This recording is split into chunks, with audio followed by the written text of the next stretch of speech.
This is chapter 14 in the marriage and family class, the last chapter. Here we're going to be looking at a kind of a culmination of the diversity of the family as it's been evolving into, and what we may be looking at as far as the different lifestyles of marriage. So let's look at some numbers and some data and some conclusions. Looking at single-parent families, we still have stereotypes that remain with single-parent families. Since 1970, the percent of children living with single parents has doubled to 28% of all children.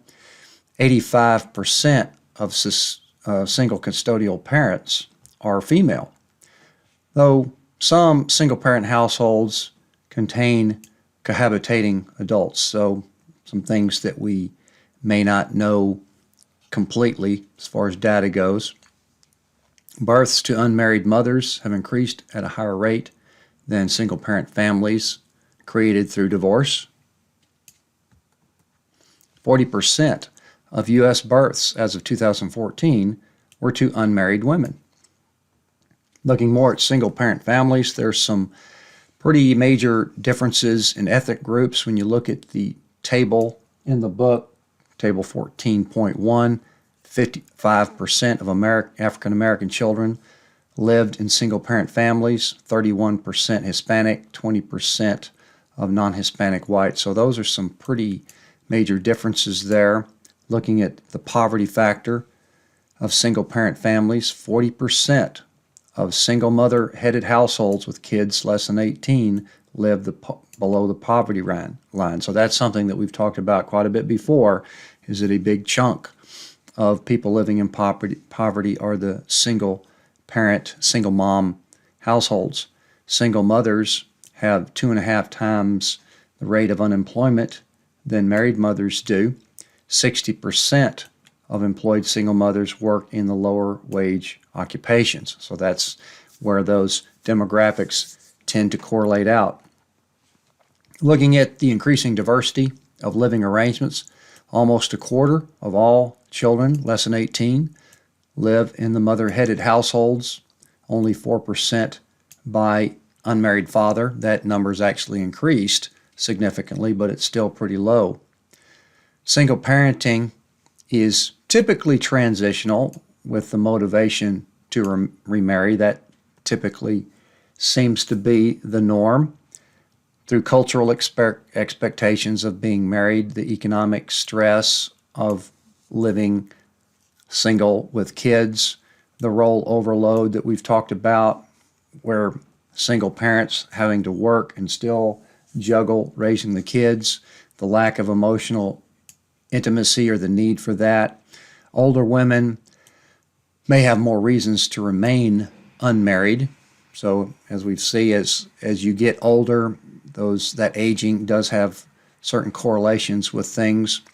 It's difficult to ascertain the number of children to the gay lesbian couples. That is a fairly new phenomenon, considering that same-sex marriage has only been legalized throughout all the states just in the last decade. But there is an increasing approval of the second parent of the gay couple adopting that child to become, the official parent. Looking more at children of single-parent families, children that are born outside of marriage tend to show more disadvantages. So that's why marriage is still considered somewhat of a norm. You have the benefits that come with marriage in general. The children born outside of marriage generally have higher risk behaviors. We're going to get lower earnings in the long term, a little bit more vulnerable to instability. Some of that fairly logical as far as just having one parent to rely on that's bringing in resources. The research on children of divorced parents, as we've touched on this several times, there is a suggestion in general of negative behaviors, particularly with decreased academic performance, some social psychological adjustment that's needed as a result of that divorce. And as we've talked about before, the differences between these children and the children of continuously married parents are small differences, but they are consistent. So that's why it still shows to be a long-term negative association in general. You've got to deal with adjustment difficulties, and this is linked with less economic resources, less social capital in general, which correlates to these long-term negative effects. Small, but consistent. More on the changing family structure. Single parents have that permanent absence of one biological parent. We have seen that having both biological parents throughout the childhood does show some positive benefits. So there's increased financial and caregiving distress when you have missing one of those parents. On the other side, children do gain some power to negotiate rules if there's a single parent. Children actually may learn more responsibility. They may be delegated more responsibility in a single parent situation. They might assist more in the household chores. Children tend to spend more time talking with the single parent. So there are some positives that are also built into this. Looking long term, however, children of single parents generally had fewer years of education, lower earnings on average, and as we mentioned before in a previous chapter, more likely to divorce in the long run as well. This new term that we're looking at here is called binuclear families. The binuclear family is the post-divorce family system with children. Could call it post-nuclear, but the book calls it binuclear, so that's what we will use, is binuclear families for this new system that is becoming more and more common. Divorce ends a marriage, but it doesn't end the family. With joint physical custody, maternal and paternal families are equally important to the children. So this is what makes this more complicated, that just because the marriage splits up, the family is still there. Looking at 5 subsystems in our binuclear families, and these are listed here in somewhat general order of complexity, I guess you could say. We've got the former spouse subsystem. That's where the exes, the ex-partners, must work through. If there's any hostility, they must work out some sort of co-parenting styles. There's some shifting roles going on, incorporating of others in the maintenance of their families. Then we've got the remarried couple subsystem. This is the one where our access to children starts to get a little bit more complicated. Then we have what is called the parent-child subsystem. This is where adjustments are made when the step-parent enters the picture. A couple of more subsystems here of the binuclear families, the sibling, step-sibling, and half-sibling subsystems is where the children have an instant brother or sister, just all of a sudden. Fairly big adjustment. And they are sharing the parent's affection, so there may be more competition involved in this type of subsystem. The mother, stepmother, or the father, stepfather subsystems, as you can see where it starts getting a little bit more complex. We've got the potential intruder into the system there, could be a potential source of conflict, and much of this is a factor of how the ex-spouses feel about each other, so that additional player coming in may have more complications or less complications depending on what the feelings were between the exes. The concept of repartnering. The norms for second and subsequent marriages, or the norms for cohabiting relationships, are not quite so clear. Even though they have been occurring for several decades, still not as well defined, you might say. Then you might want to ask, when or how far is it appropriate to pursue these relationships, particularly to the romantic level or to the cohabitating level, when children are there. The post-divorce cohabitation has increased quite significantly. Children still consume considerable resources that affect this repartnering. The focus of single parents still remains generally on the children. The partner is looked upon as a potential new parent. However, the children may view that partner as an intruder, or they could get emotionally attached to that new partner, and if that one ends or fails, or if they're just cohabitating and then that breaks up, they could have been emotionally attached to that new partner. Looking at remarriage, about 40% of recent marriages have been remarriages for at least one of the spouses. So that's approaching about half of all marriages. Overall, a little over half of men and women over 15 had married once. About 14% had married twice, so that's giving you some statistics there. This rate has decreased slightly due to the cohabitation and to avoid legal responsibilities, perhaps, by not being married. As we've said before, remarriages are generally more unstable than the first marriages. We talked about the reasons for that, the presence of children, the presence of exes, the little bit more baggage going on, the more older and more involved you are in your careers, things like that.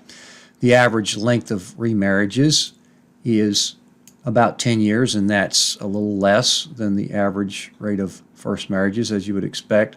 More men tend to remarry than women. Men's attraction to younger women is part of that factor. Women then start to face more competition as they get older. There's other things going on that women typically have custody of the children, which might make them a little bit less attractive to men that are looking for unattached women or younger women. So this is, I guess you could say, one of those biological differences that we talked about very early on in the class. The median age for remarriage for men, around 45 and a half, almost 43 for women. Remarried couples tend to be a little bit more autonomous and less interactive than the first marriage. That may be another ingredient as to why they are less successful on average. There are health benefits associated with remarriage, but not as much as it is for a long-term stable first marriage, because you have not gone through that stress, that separation anxiety, which could have some long-term effects. So as we see, a long-term, healthy, stable, successful relationship does still stay at the top as far as long-term health benefits. We've already mentioned that remarried couples are more likely to divorce. The experience of the unhappy marriage, the less norms there are for that second and subsequent marriages, the definitions of responsibilities may not be quite as clear in subsequent marriages. There's less social support for second and third marriages. There's additional stresses of the children, less time together. So those are some more of the reasons that we've already touched on as to why second and subsequent marriages, higher level of divorce. There'll be more step families at some point. That's what we'll talk about, step families in general here in a minute, but that is likely to be more than any other form of family. Over 60% of remarriages include stepchildren. Step families with two sets of children living in the same household face a greater likelihood of divorce. So despite how rosy the Brady Bunch looked on TV, this is another factor that could increase the likelihood of divorce. And this concept of boundary ambiguity just talks about how when a step family breaks up, where's the new boundaries? Who's in? Who's out? It's a little bit fuzzier, not quite as clear with the merging step families or the breaking apart of step families, remarried families. 52% of those younger than 30 report having a step relative. So we're already there almost to the majority as far as having some sort of step relative. There are structural differences in the remarried families. The members have lost a primary relationship. That is a pretty significant emotional event. One biological parent then lives outside the home. The parent's relationship with the children predates the relationship with their new partner, so therefore the priorities are already generally on the child. The step-parent roles are ill-defined. That's almost a case-by-case basis as far as what the step-parent wants to do as far as getting involved with the children, or even more controversially, the disciplining of the children. Is the step-parent going to take care of some of that or cross into that territory? Children may also be a member of the non-custodial parent's household as well. Children face similar adjustment problems as the single-parent families do. So it's not a guarantee that it's going to be a better situation. It could potentially be a better situation than a single-parent family, but it could also potentially be more difficult as far as that adjustment goes to the new parent. Might be less warmth, less involvement from that step-parent versus the potential support that second parent could give. Not just emotional support, but financial support. Let's look at more at step parenting in particular here. The expectations of a step parent of recreating the traditional nuclear family are probably there, is that even though the first one didn't work out, or you might be entering into a situation where you're marrying somebody with children, there are still those expectations of rebuilding this nuclear family concept, but it will generally be less satisfying than parenting their own biological children. Women experience a larger range of feelings. That we've talked about that before. It's not that women are more emotional than men, it's just that they have a wider range and they use them differently in relationships. So there's that potential for personal growth in the maternal role with the step parenting. There's also the potential for disappointment, particularly if they are trying to replace someone's real mother, so they may not be able to make that full replacement. As far as step parenting goes, men are generally less involved in that. They are also getting less custody awarded, so they are going to be generally more removed from their children, biological children anyway. They may try to make up for that by being this concept of the super dad. And this could go either way. They could be trying to play super dad to their biological kids that they don't live with anymore, so they may be making up for that. Or they could be trying to be a super dad to their new stepchildren. Who knows how that could come across to the children, because if they're trying to squeeze into a role of the biological father, the stepchildren may not take to that. Looking more at the children in step families, the research does suggest negative outcomes. So this is all part of that long-term association with divorce, because you have to go through a divorce in order to get into a new step family. So it's all somewhat correlated. So there's more things going on, not just the divorce, but then readjusting to a new family.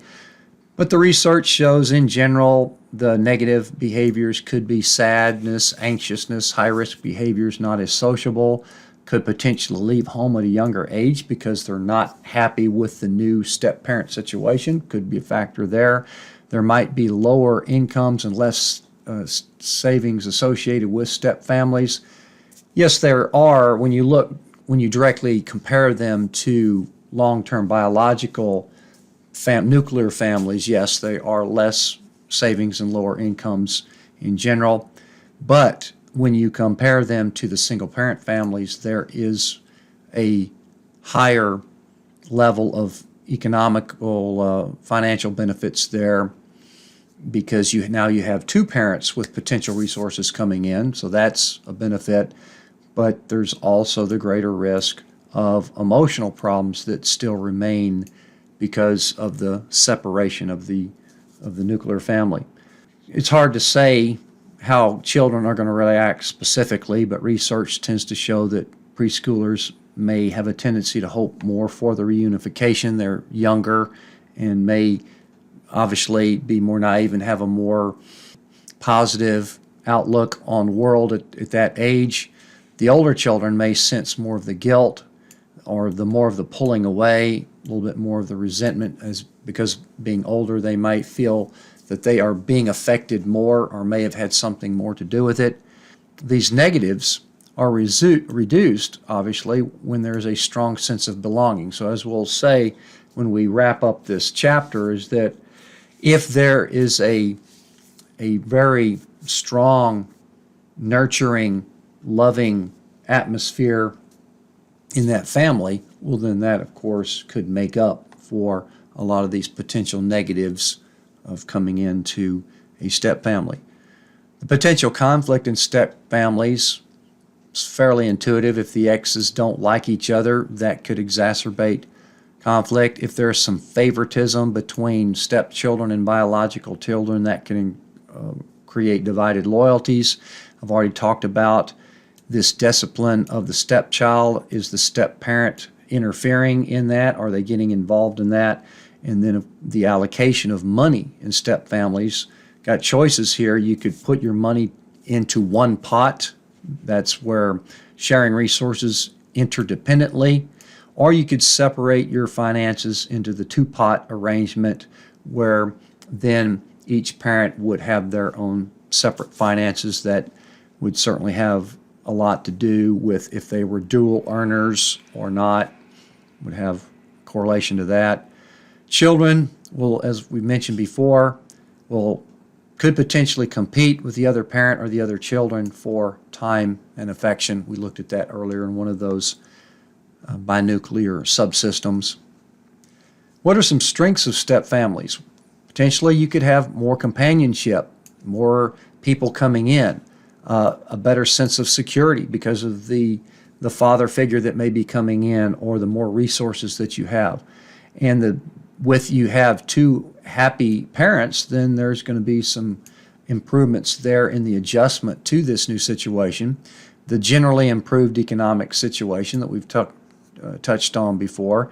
Children are gaining an additional role model. Now that varies as far how that works, but at least there is that other role model, either the mother or the father, that becomes available.